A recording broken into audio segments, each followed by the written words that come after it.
Coba abang tanya dulu kepada pihak keluarga. Loh, sekarang kita lihat. Berani nggak pihak keluarga untuk melakukan ekshumasi dan autopsi? Ya, sekarang kita lihat dulu. TKP-nya itu dirusak. TKP dirusak di Morden itu, klinik Morden. Iya, itu sudah ada rilis daripada Polri. Mereka mengalami hambatan karena TKP-nya sudah rusak. Terus yang kedua, kalau itu pada waktu jenazah sudah almarhum sudah dibawa ke rumah sakit, harusnya jangan dibersihkan dulu semua. Air liurnya biar dicek kan gitu. Ini sudah rapi semua, tiba-tiba dikasih keluarga aja infonya nggak bisa melihat secara utuh, cuma melihat mukanya aja.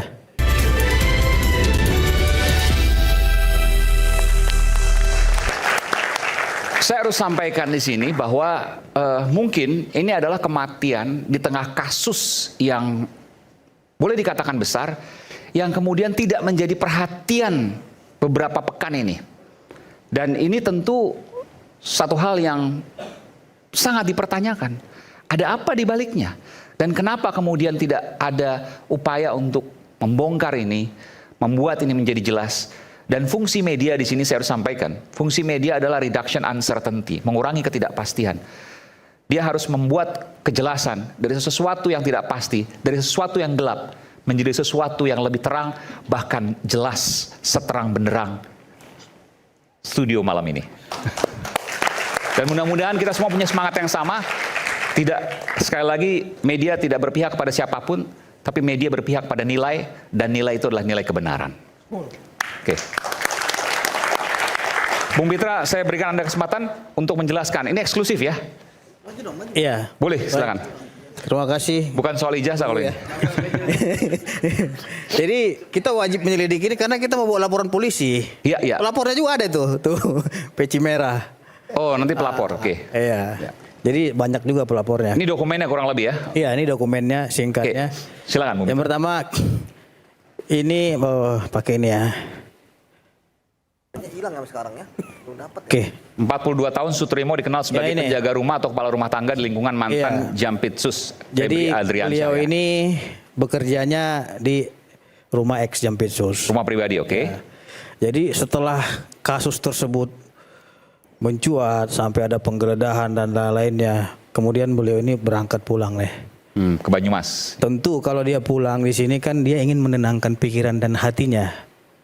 Orang kan nggak ujuk-ujuk pulang, Bang Aiman. Ya. Berarti ada masalah, berarti ada problem. Saya menduga ini banyak tahu nih. Siapa yang ketemu ini, FA malam-malam, siapa yang rapat dengan dia, kan gitu. Ya, ya, ya. Di mana tempatnya, tentu kan di sini. Ya kan? Nah. Jadi kemudian yang bersangkutan ini saya bilang tadi bercerita kepada kerabatnya atas kegelisahan dan keresahannya. Pimpinan saya ataupun bos saya ini lagi banyak masalah, kata dia gitu. Kemarin teman-temannya juga ditangkap. Nah, Ditangkap mungkin diperiksa ya? iya, itu versi dia kan gitu. Oke. Dan saya sekarang nggak tahu gimana. Artinya dia menyampaikan rasa frustasi dia. Ya, ya, ya. Ya itulah keyakinan saya ini, banyak tahunya dia nih. Sehingga dia pengen menenangkan diri dulu ke kampung halamannya, Desa Banyumas, Desa Walahar. Ini orang susah, Bang, ya kan? Ya. Bukan siapa-siapa. Yang namanya kasus-kasus hukum biasanya yang korban ada rakyat kecil. Itu banyak yang terjadi. Maka dari itu, selang beberapa hari dia ditelepon tuh orang yang tidak dikenal. Oke. Kalau Oh, orang saya tidak menyebutnya. Tapi tentu dia udah kenal siapa itu. Oke. Karena infonya suaranya juga dia ini tahu. Tapi di dalam handphonenya mungkin tertulis nggak disimpan lah. Belum tahu. Jadi setelah dia dihubungi dia disuruh balik tuh. Infonya yang suruh balik ini adalah orang besar. Oke. Suruh balik dia kan gitu. Nah baliklah dia ini ke Jakarta. Jakarta. Pertanyaan saya ketika dia perjalanan balik ini kan dia dikasih duit 5 juta untuk berangkat pulang kan gitu. Oke. Pertanyaan saya ketika dia pulang ini yang harus didalami adalah dia bersama siapa saja. Oke. Gitu kan? Yang kedua itu. Terus yang kedua nomor telepon ini telepon siapa? Oke. Terus yang ketiga dia menggunakan armada apa? Oke. Kalau menurut saya armadanya gelap kan gitu. Nah, Kenapa armada itu menjadi penting? itu kan harus membuktikan itu punya siapa armadanya. I see. Oke. Gitu kan? Yang jelas menggunakan barang pribadi ya, bukan travel atau sudah apapun. dikondisikan, disiapkan dan lain-lainnya. Oke. Nah, itu yang Dan tujuannya sedang apa dalam- terakhir itu? Oke, dan tujuannya apa? Nah, setelah itu kemudian di tanggal 22 Juli sekitar pukul 20.00 WIB ya, yang bersangkutan itu menurut keterangan saksi ya, kerabat yang diperiksa polisi ya, Sutrimo terakhir terlihat sekitar 20 WIB di depan klinik Morden Kebayoran Baru. Kebayoran Baru Jakarta Selatan, oke. Yang Ini setibanya di Jakarta ini. Iya, tanggal 22. Jadi sebentar, saya konfirmasi. Malam-malam. Ini walaupun masih pengumpulan data ya. Dia dari Banyumas dipanggil ke Jakarta, setiba di Jakarta tewas. Nah, jadi kemudian tewasnya itu Dipanggil untuk dibunuh. Coba sebentar. Boleh. Datang ke Jakarta untuk mati. ke Jakarta untuk mati. Iya. Pasti dia kan nggak tahu. Kalau tahu pasti dia kabur kan. Oh iyalah. Iya. Ya. Artinya dia memang dipanggil ke Jakarta untuk dibunuh. Dugaannya seperti dan itu. tanggal 23 di pukul 8.00 dia sudah tergeletak dengan busa di mulutnya. Pertanyaannya yang bawa dia itu kemana kan gitu? Orang lain melihatnya dia tergeletak sendiri di situ. Yang bawa ke Rumah Sakit Muhammadiyah Taman Puring Jakarta yang Selatan. bawa habis itu kemudian dibawalah ke Rumah Sakit Taman Puring Muhammadiyah. Ya. Di situ dinyatakan telah meninggal dunia sebelum mereka melakukan tindakan. Oke. Yang jadi anehnya Bang, berdasarkan informasi intelijen ya, yang bersangkutan ini sudah dimandikan jenazahnya, dibersihkan. Sebelum Sehingga TKP tidak dapat tuh. Seharusnya kan air liur bisa dicek tuh. Ya. Sebelum dibawa ke Rumah Sakit Muhammadiyah. Hah? Sebelum dibawa Rumah Sakit Muhammadiyah sudah dimandikan. Ini masih dalam pendalaman kita. Oke. Apakah sebelum atau di dalam rumah sakit dibersihkan semua busa-busanya dihilangkan. Oke. Udah bersih, dalam jenazah diantarlah ini untuk balik ke kampung halamannya. Kan gitu. Langsung dibubarkan. Dan ada tadi saya konfirmasi. Pada saat di Rumah Sakit Muhammadiyah Taman Puring Jakarta Selatan, pihak rumah sakit sudah memberikan peluang bahwa ini harus diotopsi. Iya. Tapi bahwa ada salah satu orang yang mengantarkan mengatakan bahwa saya kerabatnya dan Nah, saya itu. menolak untuk diotopsi. Inisial F tadi. Saya sebut Febrio, dugaannya, betul? Saya Dan dia adalah ajudan saya Febri nggak mau nyebut Adriansyah. nama itu. Yang bersangkutan kita merasa aneh. Apakah beliau ini PNS atau tidak? Nah, ini tadi saya Satu konfirmasi itu. ke Bung Firman. Yang kedua, apakah yang bersangkutan ini saudaranya atau tidak? Tapi penolakan itu bukan hanya ke rumah sakit, tapi saya yakin penolakan itu juga ke polisi. Oke, sebentar. Karena ini perlu konfirmasi, saya konfirmasi dulu ke Prof. Firman. Jadi betul, yang mengantar adalah ajudan ADC-nya Febri Adriansyah ke Rumah Sakit Muhammadiyah pada saat dia meninggal, Sutrimo meninggal. Ya, terima kasih Mas. Pertama, Assalamualaikum warahmatullahi wabarakatuh. Salam sejahtera buat kita semua. Tentu saya ini baru saja ditunjuk sebagai kuasa. Baru hari ini ya. Ya, dan kemudian kuasa itu memang tidak ada kaitan dengan persoalan yang lagi dibicarakan ini. Tapi apapun itu, sebagai penghormatan terhadap hak asasi manusia, siapapun dia, ya kita mengucapkan bela sungkawa. Itu yang pertama. Kemudian kalau soal kita berprasangka, Bukan bersangka, karena begini, Atau dokumennya praduga. beredar, Prof. Firman, dokumennya beredar. Wartawan juga mendapatkan ada surat di mana waktu Sutrimo diantarkan, Ya. itu tertulis atas nama Febrio. Saya ingin konfirmasi soal itu. Yang mengantarkan adalah Febrio. Ketika Febrio betul, surat itu betul, maka Febrio itu kita ketahui bahwa ia adalah ADC dari ex-Jampitsus Febri Adriansyah. ya, sebenarnya saya tidak termasuk atau belum. Dia jaksa termasuk juga membahas ini, Febrio. Ya, tapi begini Mas, konteks secara rasional saja soal causing of death ada dua, ada causing of death, ada moment of death. Itu kan kita tidak tahu. Dan sampai hari ini, ya menurut saya soal peristiwa atau kasus ini ya masih dalam amatan teman-teman saja. Tetapi saya khususnya Berpekan-pekan, Prof. Berpekan-pekan ada kematian di tengah kasus besar dan sepi. ya saya tidak tahu kenapa kasus itu sepi karena tentunya sebagai penasihat hukum kita memang konsentrasi kepada status-status hukum dari Pak Febri Ardiansyah. Memang kebetulan ada 3 F itu, Pak Febri Ardiansyah sebagai ini dan Pak Ferdi Diansah dan Febri F yang Diansah, ketiga saya acara, sendiri ya. Firman Wijaya. Jadi kebetulan aja mungkin 3 F. Artinya begini Pak, kita memang sedang disibukkan atau kita konsentrasi pada apa yang tadi baru saya sampaikan pagi tadi. Pra peradilan nanti saya akan ke sana nanti. Peradilan itu. Namun kalau soal kematian almarhum, kami belum pernah berkonsultasi atau berbicara soal itu dengan ke Bung Febri Adriansyah ya. Karena kebetulan saya sendiri memang belum pernah bertemu secara fisik, hanya sempat komunikasi, tapi tidak ada pembicaraan soal itu. Dan beliau tetap konsentrasi aja kepada upaya-upaya hukum yang tadi saya sebutkan di dalam berbagai rilis. Intinya kita hanya konsentrasi sementara ini kepada dua permohonan pra peradilan. Yang menurut hemat kami ini juga persoalan ada proses dehumanisasi di dalam. Oke, 9 pelanggaran. Nanti kita bicara sana. Tapi saya izinkan saya kesini dulu karena ada 3 misteri, uang, emas, dan kematian. Ya. Dan 3 misteri itu berpekan-pekan sampai hari ini. Ya. Gelap. Dan anehnya Bang Aiman, TKP-nya itu dirusak. TKP dirusak di Morden itu, klinik Morden. Iya, itu sudah ada rilis daripada Polri. Mereka mengalami hambatan karena TKP-nya sudah rusak. Terus yang kedua, kalau itu pada waktu jenazah sudah almarhum sudah dibawa ke rumah sakit, harusnya jangan dibersihkan dulu semua. Air liurnya biar dicek kan gitu. Ini sudah rapi semua, tiba-tiba dikasih keluarga aja infonya nggak bisa melihat secara utuh, cuma melihat mukanya aja. Sama seperti Brigadir Joshua sebenarnya, tapi waktu itu ramainya luar biasa. Makanya kalau seumpamanya ini fair, ya kan, rumah sakit kan sudah menginginkan diotopsi saja. Ya. Kan rumah sakit juga kan mengusulkan itu, tapi ada penolakan nih. Yang mengaku-ngaku kerabatnya. Tapi menurut saya yang bersangkutan perlu didalami lagi, apakah yang bersangkutan PNS atau bukan, apakah yang bersangkutan kerabatnya atau tidak. Ini sangat janggal sekali. Karena kenapa serapi itu?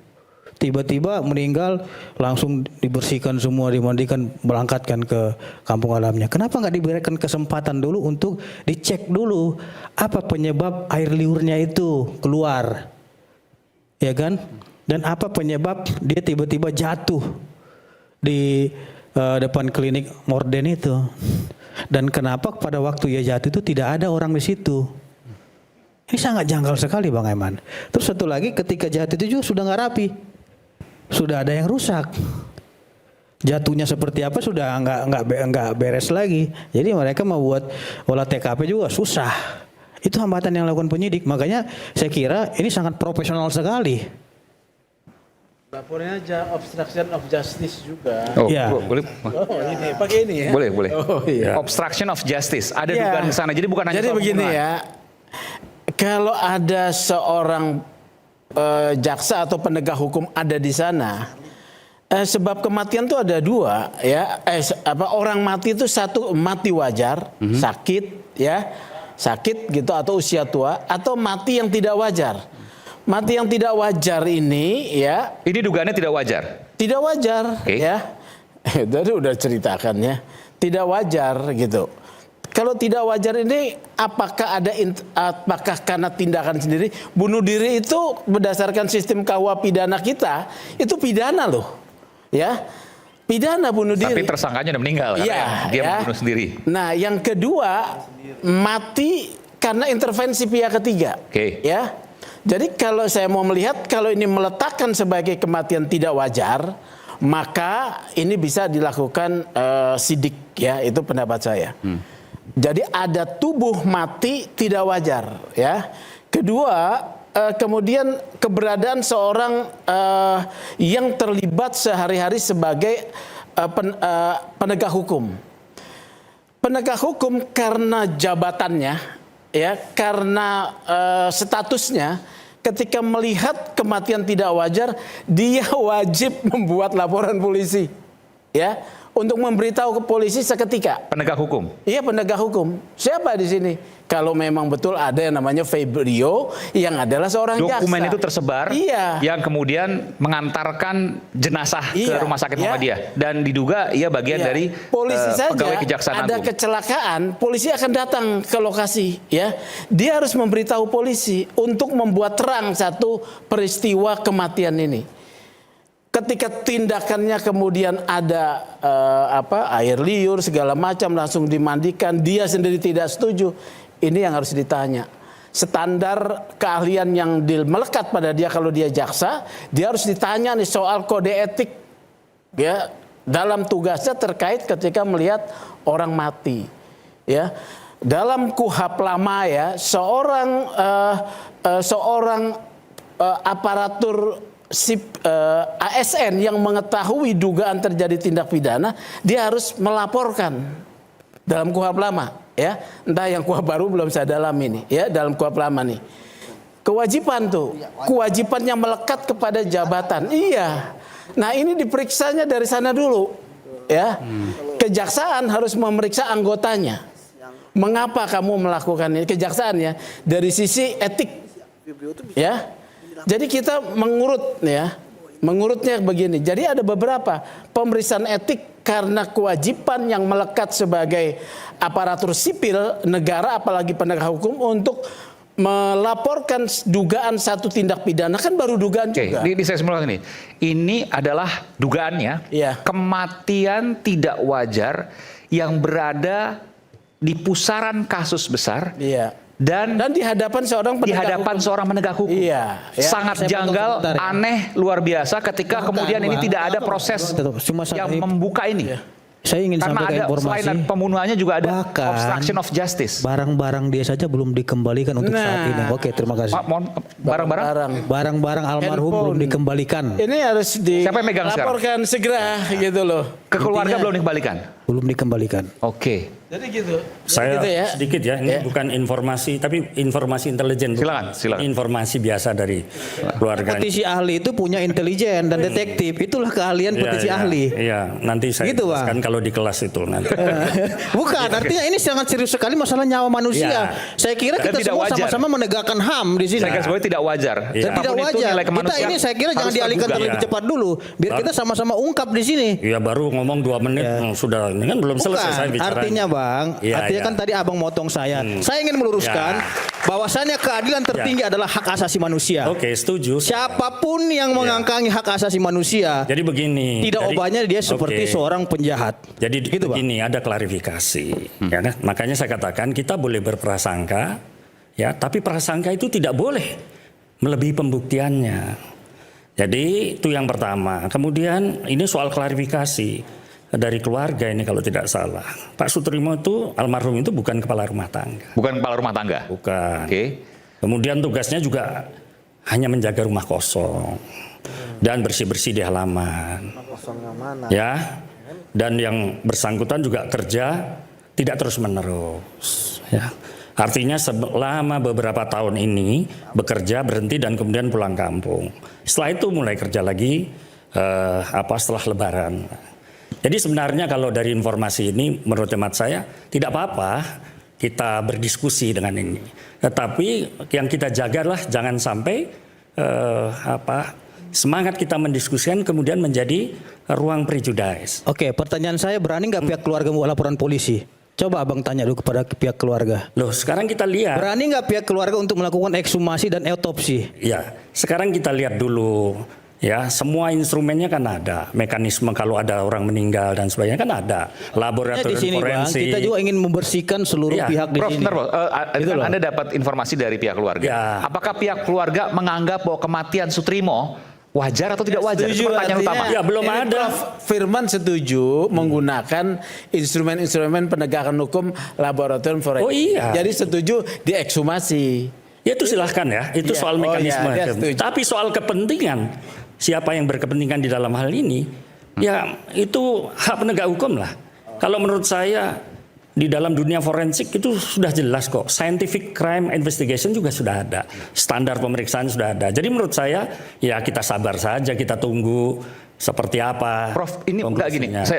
Tapi tidak dimaksudkan ini nurani ya. Ini saya bicara nurani jurnalistik. Ya. Berpekan-pekan ada orang yang terkait dengan isu pusaran kasus utamanya meninggal tidak wajar dan kita harus menunggu lagi berpekan-pekan kemudian. Nggak masuk akal, Prof. Tidak ada yang menunggu sebenarnya. Sistem hukumnya sudah jalan. Sistem Apakah hukumnya prosesnya sudah dijalankan? Bagaimana? Iya, setiap orang meninggal, jangankan orang meninggal yang tidak layak, orang yang meninggal yang tidak dapatkan informasi tetap diberitahukan, prosesnya juga kerja. Jadi kita percaya saja. Pertanyaannya adalah lembaga, Pak Firman, kenapa mereka menolak otopsi? Loh, Harusnya kan cek dulu. Ya, ditanya yang mengaku lah. keluarga, bukan keluarga siapa? Yang mengaku keluarga. Ya silakan Kan ditanya gitu. sama Kenapa keluarga. mereka menolak otopsi? Terus satu lagi, ya kan? Saya kira polisi menunggu itu. Keluarga membuat laporan polisi. Jangan juga nanti ada anggapan, wah ini polisi ini kepandai-pandaian gitu kan. Nggak ada laporan polisi, mereka juga keberatan untuk diotopsi, tapi kok terlalu maju nih polisi gitu. Tidak, Jadi saya itu pikir, tadi yang kita ya. tunggu. Makanya publik harus mendorong agar pihak keluarga segera membuat laporan polisi dan kalau perlu silakan untuk dilakukan ekshumasi. Jadi biar terbuka ini tanda tanya ini.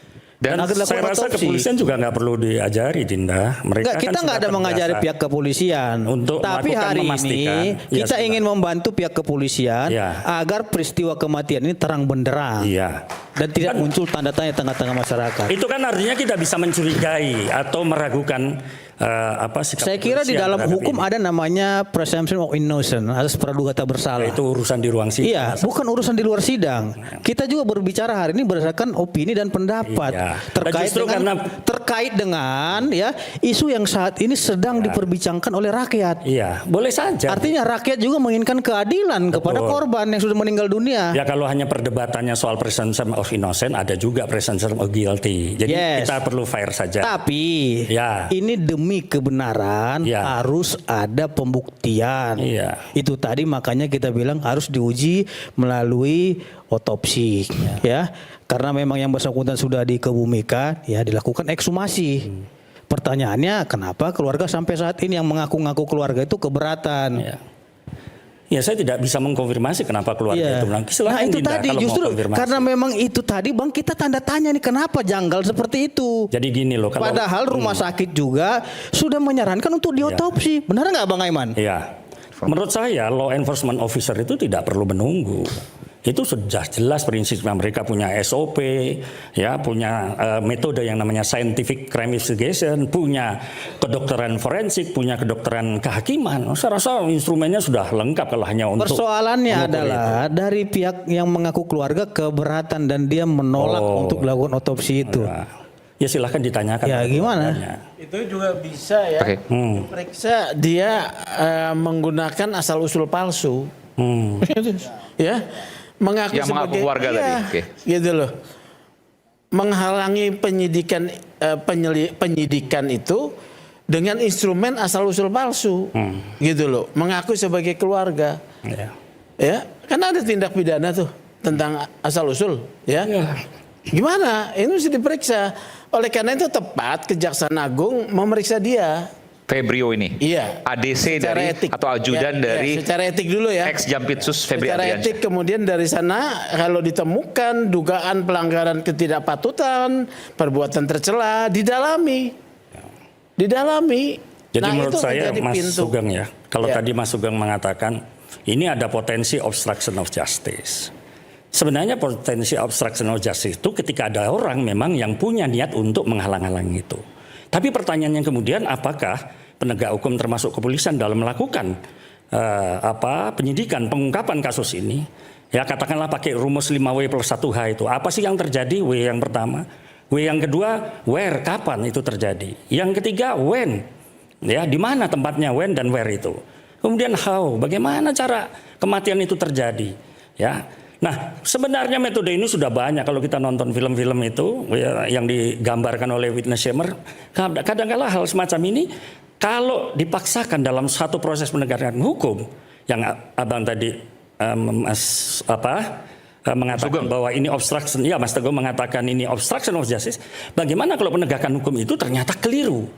Itu ada yang namanya miscarriage of justice. Jadi tidak hanya maksudnya bisa Oke. sebetulnya bisa dihentikan. Nah, ini, sebentar. Ya, Ini menarik bisa juga. dihentikan kan ada Bagaimana, instrumennya. sebentar, Ya. bagaimana ketika saya paham maksudnya. Iya. Ini dikatakan obstruction of justice, ada pembunuhan ya, Ya. dugaan pembunuhan ya, Ya. kematian tidak wajar apapun bahasanya terkait dengan kasus Febri Adriansyah. Yang bagaimana kemudian ketika dinyatakan bahwa kasus Febri Adriansyah ini kriminalisasi dan banyak pelanggaran di situ. Apakah bisa dikatakan sebagai obstruction of justice atas kematian tidak wajar ini? Meskipun secara nurani publik akan berpikir, kenapa ada kematian tidak wajar di kasus kriminalisasi? Kita akan kembali nanti. Isu hangat kadang bikin penat, apalagi kalau tidak bisa mencerna dengan cermat. Jangan lupa cangkir kopi yang hangat dan nikmat untuk menemani bersama dalam program Rakyat Bersuara. Bersama saya Aiman Wicaksono, saya akan kembali sesaat lagi. Salam.